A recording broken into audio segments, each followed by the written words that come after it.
앞으로 성탄절이 이제 일주일 남았습니다. 올해는 공교롭게 주일날이 성탄절이고 또 1월 1일도 주일날이고 주일날 이렇게 겹치게 됐는데 앞으로 일주일 동안 이제 우리가 성탄절을 기다리고 있습니다. $7 빌리언 달러를 쓸 수 있는 7일이 남았다는 의미가 들 수 있습니다. 그게 무슨 말인가? 이 미국에서 이 성탄절 기간 동안에 쓰여지는 그런 돈이 25 빌리언 달러라고 그래요. 하루에 1 빌리언 달러, 10억 불이 쓰여지고 있다는 것이 엄청난 것이에요. 그래서 보통 회사들이 대개 1년에 매상의 반을 이때 채우기도 한다고 합니다. 10억 불이라고 하면은 얼만큼 큰 돈인가? IT의 2015년 그 국내 총 생산이 바로 9억 불이라고 그러는데 1 빌리언보다 좀 작은 거죠. 하루에 다 쓰는 것 가지고 그것도 좀 적은 돈 가지고 IT에 있는 사람들이 1년을 먹고 산다. 그러니까 엄청나게 우리가 미국에서 돈을 쓰고 있다고 하는 것이 그만큼 크리스마스 하면 연상되는 것이 바로 쇼핑인 것입니다. 제일몰에 요즘에 가보면은 차 대기가 힘듭니다. 서로 파킹 때문에 싸우기도 하는 때가 바로 이때 아닙니까? 그만큼 크리스마스가 본질에서 벗어났다는 거죠. 예수님이 탄생한 그날과 지금 우리가 보고 있는 크리스마스와는 차이가 크다는 것입니다. 성탄절은 12월 25일입니다. 근데 이것이 어떻게 시작이 됐는가? 제가 위키백과 사전을 통해서 찾아봤어요. 처음에 초대교회에서는 예수님의 탄생에 대해서 별로 관심이 없었던 것 같습니다. 그 날짜에 대해서. 왜냐하면 핍박을 받을 때였고 예수님의 그 부활에 대한 소식을 전하는 거에 열정적으로 뛰어다녔기 때문에 예수님의 십자가와 부활, 성만찬을 통해서 이 공동체가 만들어지고 있었어요. 그다음 이제 AD 한 200년 후반기쯤 가가지고 그 당시의 기록을 보면 예수님의 탄생에 대한 얘기를 하기 시작을 하면서 어떤 생각을 했는가 하면 예수님이 언제 마리아의 뱃속에 잉태가 되었을까? 그래서 니산월 14일일 것이다. 유대력으로 1월 14일이죠. 6월절입니다. 예수님의 그 고난 십자가에 달려 돌아가신 그날입니다. 그때가 아마 마리아가 아기를 가졌을 것이다. 그리고 9개월 후로 생각하면은 그러면 12월 왜냐하면 그 니산월 14일이 로마력으로는 로마 달력으로는 3월 25일이 되는 거예요. 3월 25일에다가 9개월을 더하면은 12월 25일이다. 그러면서 350년 교황 율리오 1세가 12월 25일을 예수님의 탄생일로 선포하게 되면서 공식적으로 지켜지게 시작이 된 것입니다. 또 이 12월 25일이라고 하는 것은 그 당시에 동지가 막 지난, 즉 밤이 가장 길었던 날이 막 지난 그런 날이에요. 그러면서 이제 점점 밤이 짧아지고 이제 낮이 길어지기 시작하는 빛의 힘이 어둠을 몰아내는 그런 날, 그게 또 의미가 있다라고 하는 것. 빛으로 오신 예수님께서 가장 어두운 세상에 빛을 발하기 시작하는 날과 또 의미도 연결이 되면서 그날이 예수님의 탄생의 성탄절이 되었다고 하는 것입니다. 제가 지금 이 말씀드리는 것은 크리스마스 데이가 예수님의 진짜 생일날과 맞닥뜨리다 어떤 그런 역사적인 얘기를 하려고 하는 것이 아니라 예수님의 탄생 사건 그 자체와 우리가 지금 보고 있는 이 성탄절 크리스마스는 여러 가지 면에서 차이가 있다는 거죠. 시간적인 차이도 있고 또 분위기 차이도 있고 의미 차이도 많이 달라진 것이 지금 이 시대에 우리가 경험하고 있는 크리스마스 이미지는 추위와 산타와 쇼핑이라고 하는 것이 우리 믿는 사람들은 이 성탄절을 다시 본질로 돌이켜야 된다는 것입니다. 요란한 크리스마스가 아니라 조용한 시골 마을에 말구에 태어나신 아기 예수님을 향해서 초점을 맞추는 것이 바로 성탄의 본질로 돌아가는 것이에요. 그 교회 앞에 미국 교회 앞에 가다 보면은 이런 것들이 있을 것 같습니다. 너티버리 세트라고 그러죠. 사진 좀 보여주세요. 교회마다 이런 것들이 있고 또 어떤 교회는 또 우리 교회도 그런 게 있습니다만은 그 다음 그림 보면은 이렇게 돼 있기도 하고 그래서 예수님께서 태어나셨던 그 말구유를 중심으로 한 그 장면 이것이 바로 우리의 성탄절의 초점이 되어야 된다라는 것입니다. 추리와 산타 이미지가 아니라 예수님의 말구유를 향해서 우리가 초점을 맞춰야 되는 것이. 여기 말구유에는 누가 계십니까? 가운데 예수님이 계셔요. 그리고 그 주위에는 마리아와 요셉이 있고 양쪽에는 목자와 또 동방박사가 있어요. 지난주는 여러분들과 함께 제가 마리아 얘기를 했어요. 오늘은 요셉 얘기를 제가 하려고 합니다. 다음 주일날은 동방박사와 또 목자들에 대해서 말씀을 나누려고 합니다. 지난주에 누가복음 1장은 마리아가 잉태된 그러한 소식을 듣게 되죠. 오늘 마태복음 1장은 그 소식을 안 요셉이, 남편 되는 요셉이 어떻게 반응했는가라고 하는 것에 초점을 맞추고 있습니다. 처음에는 파혼을 하려고 합니다. 조용히 끊으려고 그래요. 그런데 나중에 변합니다. 오늘 말씀에 보면은 변해요. 그래서 마리아를 데리고 옵니다. 요셉이 변화를 받아서 그 사이에 무슨 일이 일어났어요? 바로 꿈을 꾸게 된 겁니다. 꿈을 통해서 하나님의 사자가 나타나서 말씀해 주셨어요. 그 말씀을 통해서 그는 변화되었다고 하는 것이, 꿈을 통해서 변화되었다. 꿈 얘기하니까 재미난 얘기 하나를 잠깐 하고 지나가면요, 어떤 부부 얘기인데 어떤 아내가 아침에 일어났습니다. 남편한테 얘기하는 거예요. 여보, 내가 지난밤에 꿈을 꿨어. 성탄절이 얼마 남지 않은데요. 무슨 꿈을 꿨어? 그랬더니 지난밤에 당신이 꿈에서 나타나가지고 말이야, 이쁜 진주 목걸이를 가지고 나한테 선물하는 거잖아, 하고 있잖아. 이 꿈의 의미가 뭘까? 그러면서 이제 얘기를 한 거예요. 그러니까 남편이 가만히 생각하다가 내일 모레면 알게 될 거야, 그렇게 얘기를 합니다. 그래서 이제 그 다음 날 또 이 아내가 혹시 잊어버렸을까봐 또 얘기합니다. 여보, 뭐 기억하지? 내가 꿈꾼 거 당신이 진주 목걸이를 사다 줬는데 그 꿈의 의미가 뭘까? 또 그런 거예요. 그러니까 이제 남편이 내일이면 알게 될 거야. 그래서 그 다음 날 됐어요. 또 이 아내가 못 참아가지고 또 여보, 기억하지? 내 꿈 당신이 나한테 진주 목걸이를 주더라. 그게 무슨 뜻일까? 오늘 저녁이면 알게 될 거야. 그래서 저녁만을 기다렸어요. 기다리고 있다가 남편이 이제 퇴근해서 들어옵니다. 손에 뭐가 있는가 봤더니 아유, 선물이 들려 있는 거예요. 그래서 다 열어봤더니 책이에요. 꿈 해몽법. 근데 꿈이라고 하는 것이 우리에게 굉장히 의미가 많이 있어요. 성경도 보면은 이 꿈을 통해서 하나님께서 말씀하시는 장면이 나옵니다. 오늘도 20절에 주의 사자가 현명하여 이르되, 하나님께서는 꿈을 통해서 말씀하시. 구약에 보면은 야곱의 아들인 요셉, 막내 아들이죠. 막내 아들이 아니 11번째 아들이죠. 그가 꿈을 꿨어요. 그 꿈이 비전이 됐습니다. 그 꿈을 가지고 그는 감옥에 가 있었지만, 노예로 팔려갔지만 흔들림이 없이 살았던, 그래서 꿈이 이루어지는 하나님이 주신 그런 계시의 꿈을 그는 꿨던 거예요. 또 이 요셉은 감옥에 있을 때 바로의 꿈을 해석하게 됩니다. 7년 동안 흉년이 올 것이고 7년 동안 풍년이 올 것이고, 그것을 미리 알고 준비하면서 나중에 총리 대신이 되죠. 또 다니엘 2장에 보면 다니엘이 바벨론에 있을 때 느부갓네살 왕의 꿈을 해석하면서 또 미래를 준비합니다. 하나님 꿈을 통해서 역사하시고, 사도 바울 그가 선교 사역을 할 때 하나님께서 밤에 환상 중에 나타나셨다고 그랬어요. 꿈을 통해서 말씀하십니다. 원래는 북쪽으로 가려고 했는데 드로아에 있을 때에 마게도냐 사람들이 나타나가지고 와서 우리를 도우라라고 하는 것을 환상 속에 보게 됩니다. 꿈을 통해서 보게 돼요. 그래서 행선지를 바꿔가지고 마게도냐를 가게 되는 장면이 나오는 것을 보게 됩니다. 성경이 완성되기 전에 하나님께서 말씀을 해주시고 계시를 해주셨는데 꿈을 통해서 하셨던 적이 있다라는 거예요. 근데 지금은 달라요. 이미 하나님께서 계시를 완성시켜 주셨습니다. 그게 뭐예요? 바로 성경인 줄로 믿습니다. 성경 안에는 하나님께서 우리를 향한 당신의 계시가 다 들어가 있어요. 성경, 하나님의 계시가 완성된 거예요. 더 이상 꿈을 통해서 하나님께서 성경 이외에 다른 계시의 말씀을 주시는 게 아닙니다. 그래서 가끔 꿈을 통해 가지고 계시 받았다, 조심하셔야 돼. 그리고 보면 이단들이 다 나타나는 게 꿈을 통해서 성경이 아닌 다른 계시를 받았다고 하면서 이단이 시작이 되는 것을 보게 돼요.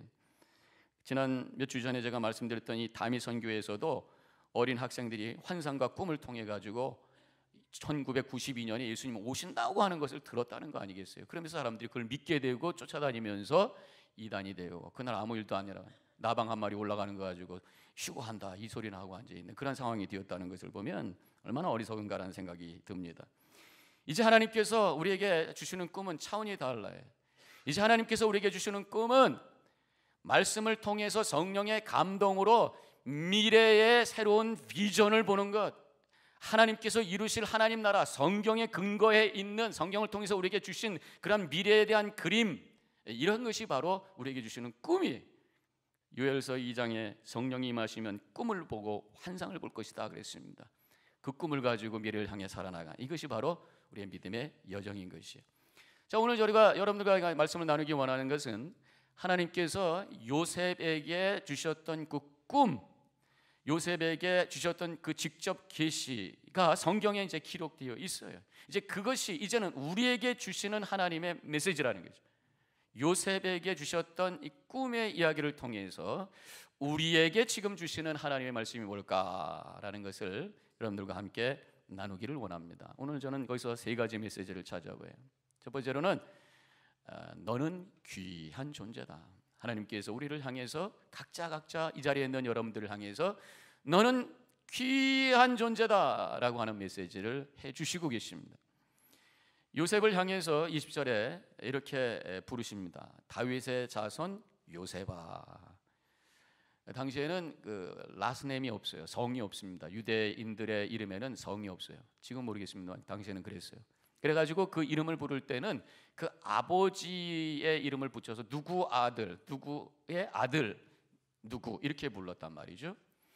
그런데 여기서는 그 아버지 이름을 갖다 붙인 것이 아니라 그 조상의 다윗이라고 하는 위대한 왕의 이름을 붙여서 다윗의 후손, 다윗의 자손 요셉아 이렇게 부르고 계셔요. 물론 그 속에서는 요셉이 낳을 아들이 다윗의 후손이라고 하는 메시지가 담겨 있습니다만은 요셉을 향해서도 그냥 요셉아 하지 아니하고 다윗의 자손 요셉이라고 해서 요셉이 하나의 그냥 평범한 인물이 아니라 다윗이라고 하는 위대한 그 왕의 후손이라고 하는 것을 거기다가 채워 넣었다고 하는 것이 그만큼 너는 귀한 존재다라고 하는 것을 하나님께서 말씀해 주고 계신 것입니다.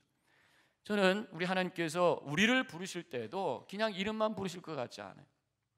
하나님이 나타나셔서 우리를 향해 부르신다면 그냥 고한승아 이렇게만 부르지 아니하시고 그 앞에 무엇인가 내가 얼마나 귀한 존재인가라고 하는 것을 하나 더 붙이셔서 말씀하실 것 같아요.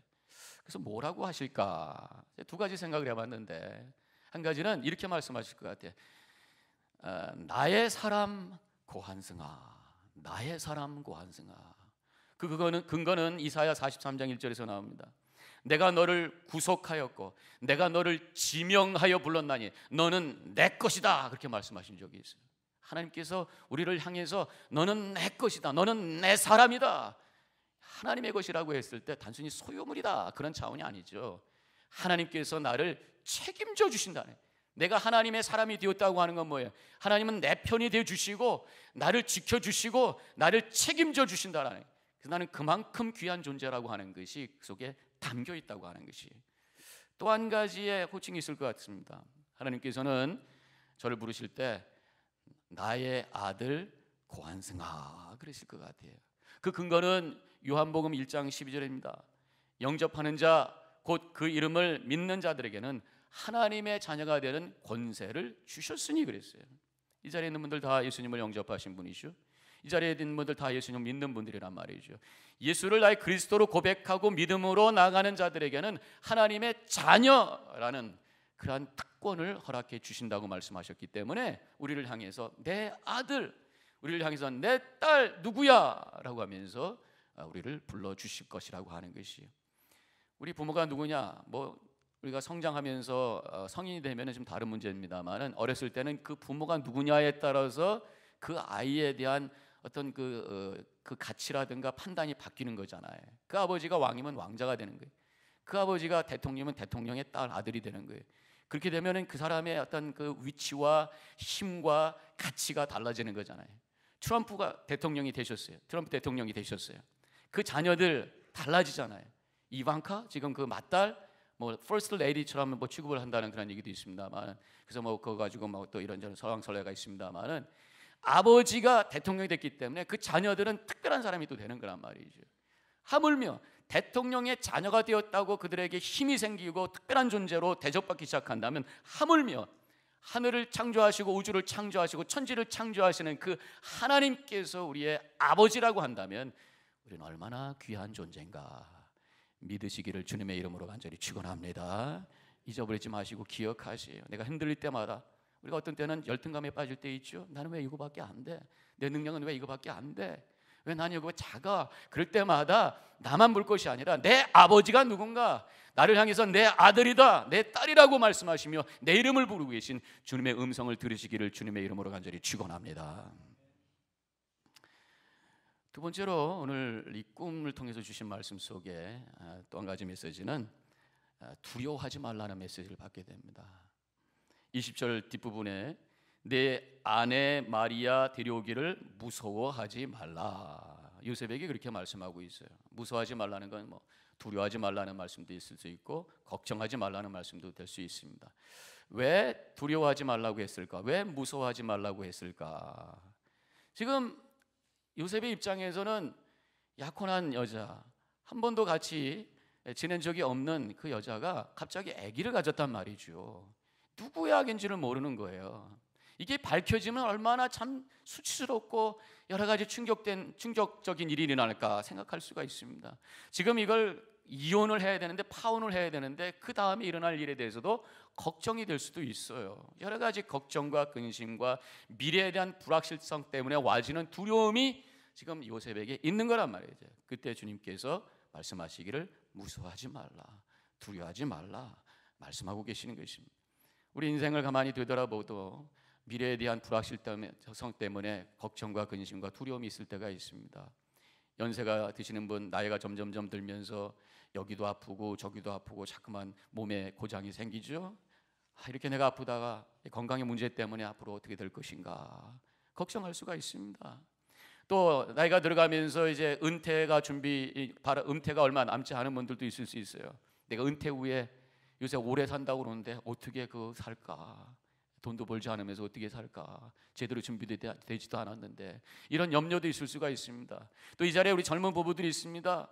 자녀들을 바라보면서 똑똑하고 잘난 자녀도 있겠습니다만 어떤 때는 성적이 좀 좋지도 않고, 또 티네이저들 중에서 말 안 듣고 곁길로 나가는 그런 자녀들 볼 때에 우리 자녀들 앞으로 이 아이가 미래가 어떻게 될 건가, 그걸 걱정을 하는 경우도 있을 수가 있습니다.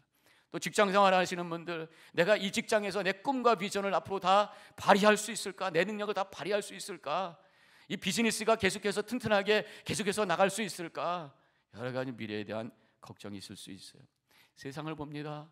여러 가지 가치관이 혼돈되고 테러리즘에다가 복잡한 세상 속에 우리 아이들이 앞으로 여기서 살아야 될 텐데 어떻게 될 건가?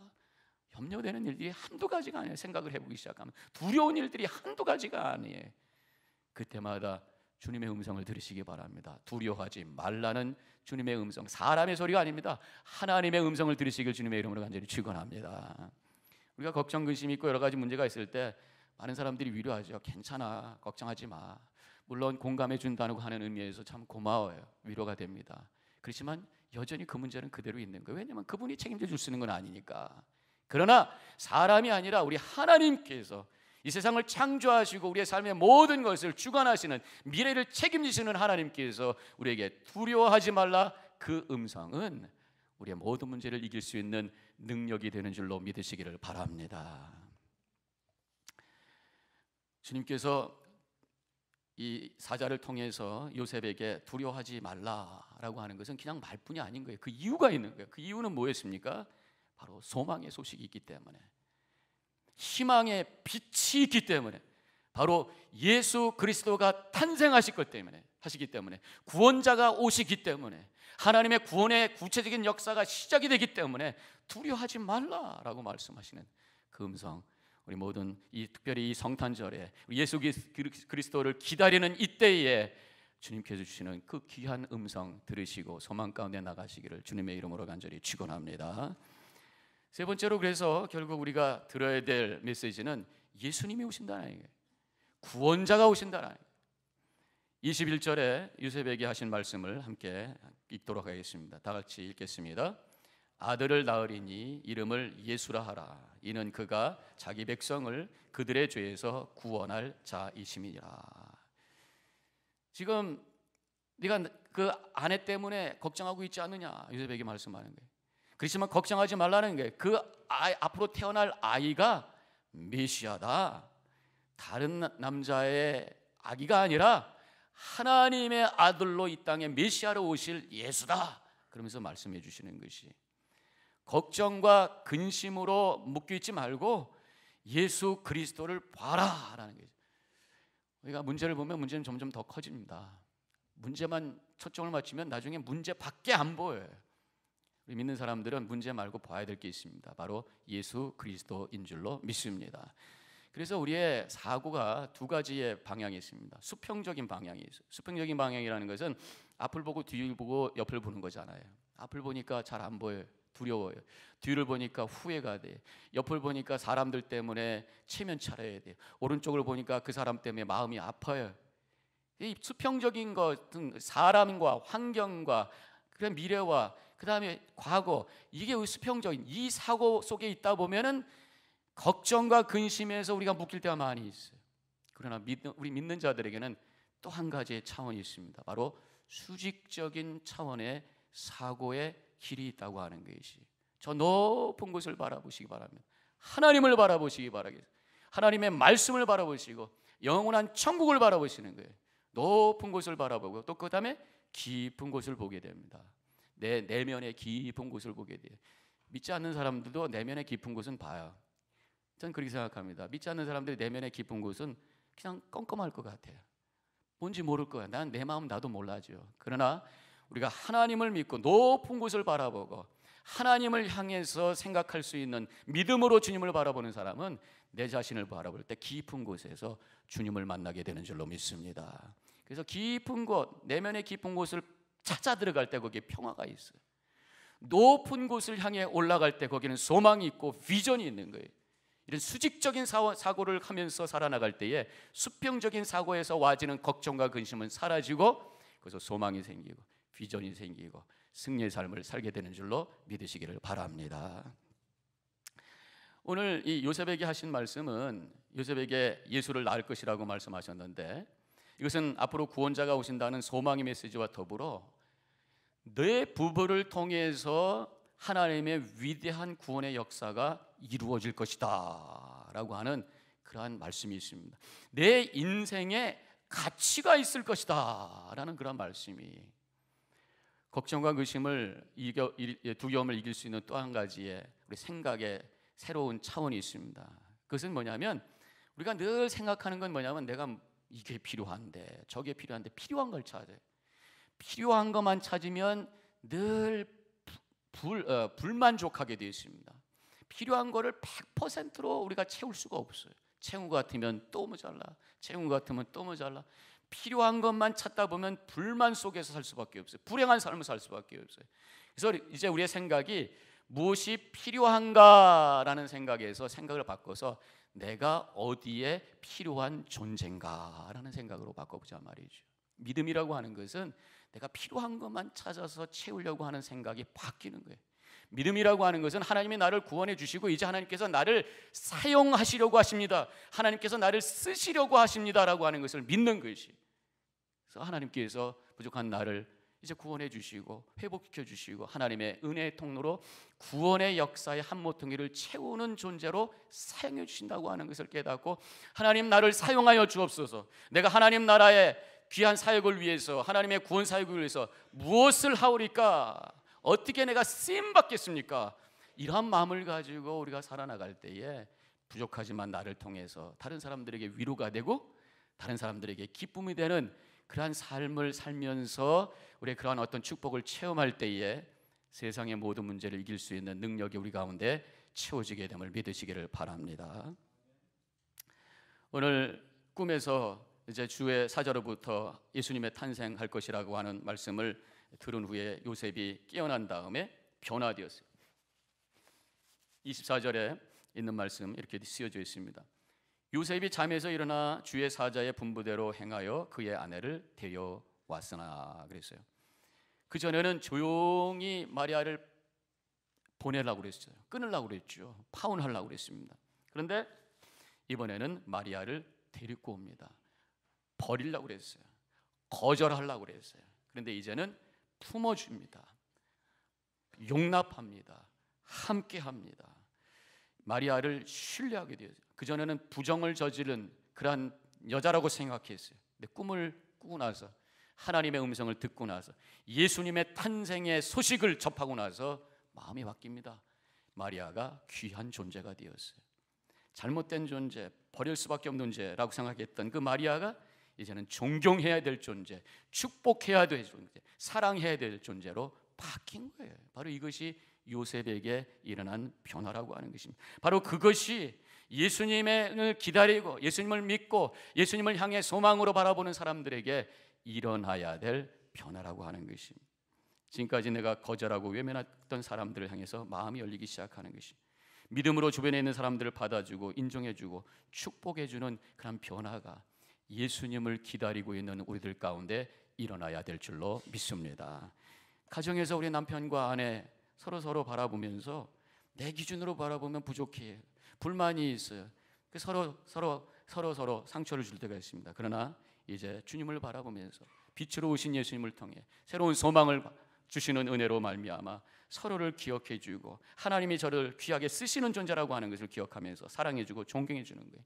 교회에서도 성도들끼리 서로 받아주고 인정해주고 신뢰하는 것이, 비록 부족해 보여도 그 안에 예수 그리스도가 있다고 하는 것, 저도 믿음을 가지고 믿음 안에 살려고 하는 그 모습을 보면서 하나님이 사랑하는 귀한 존재라고 하는 것을 인정해주면서 존경해주고 축복해주는 것, 이런 변화가 이 성탄절에 일어나야 될 줄로 믿습니다. 이 성탄절에 예수 그리스도의 탄생의 기쁨이 충만하시고 가정과 교회가 더욱 사랑 가운데 회복되는 놀라운 은혜를 체험하는 우리 모든 성도님과 제가 되기를 주님의 이름으로 간절히 축원합니다. 기도하십시다.